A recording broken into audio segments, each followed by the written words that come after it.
اولئک هم الوارثون الذین یرثون الفردوس هم فیہا خالدون. یہ کام کرنے والے وارث ہیں، مالک ہیں. وارث باپ کے بعد بیٹا وارث ہوتا ہے نا. باپ کی زمین و جائیداد میں وارث کا مطلب مالک، باپ کے بعد اس کی اولاد مالک ہوتی ہے. تو اللہ نے کہا اولئک هم الوارثون، یہی مالک ہیں. کس کے مالک؟ کس چیز کے وارث؟ الذین یرثون الفردوس، یہ لوگ جنت الفردوس کے مالک ہیں. اللہ نے کہا وراثت میں دے دی، یہ وراثت ہے ان کی، ان کو ہم نے دے دی. لیکن یہ کام کرنے والوں کو یہ جنت الفردوس کے وارث ہیں. اور وہ جنت الفردوس کون سی چیز ہوگی؟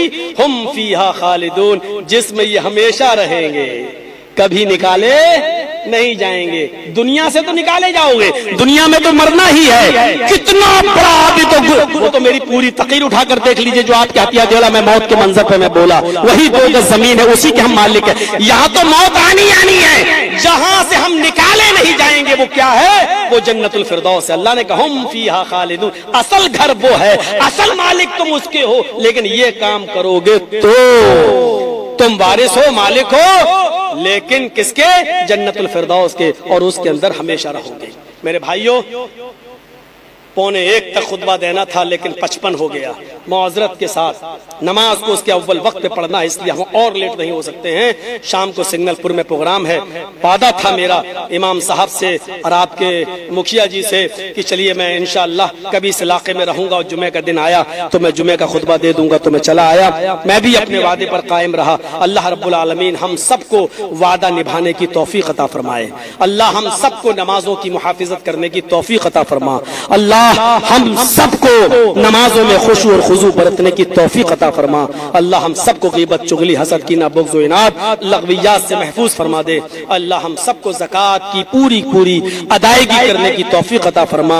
بدفعلی اور زناکاری اور بد چلنی سے ہمیں اور ہمارے معاشرے کو محفوظ فرما دے. اے اللہ نکاح کو آسان فرما دے. اے اللہ ہمیں نکاح کرنے کی توفیق عطا فرما کہ نکاح سے میرے معاشرے میں، سماج میں برکت پیدا ہوتی ہے اور صفائی اور ستھرائی کا ماحول پیدا ہوتا ہے. نگاہیں جھک جاتی ہیں اور انسان غلط راستے کو چھوڑ دیتا ہے. اللہ ہمیں اور ہمارے معاشرے اور سماج کو نکاح میں بڑھ چڑھ کر حصہ لینے کی توفیق عطا فرما، اور نکاح کو ہمارے سماج اور معاشرے کو آسان بنانے کی توفیق عطا فرما. باراللہ جب تک ہم زندہ رہیں اسلام پہ ہمیں زندہ رکھنا، اور جب ہمارا خاتمہ ہو تو ایمان پر ہمارا خاتمہ فرمانا. وما علینا الا البلاغ المبین وآخر دعوانا ان الحمد للہ رب العالمین.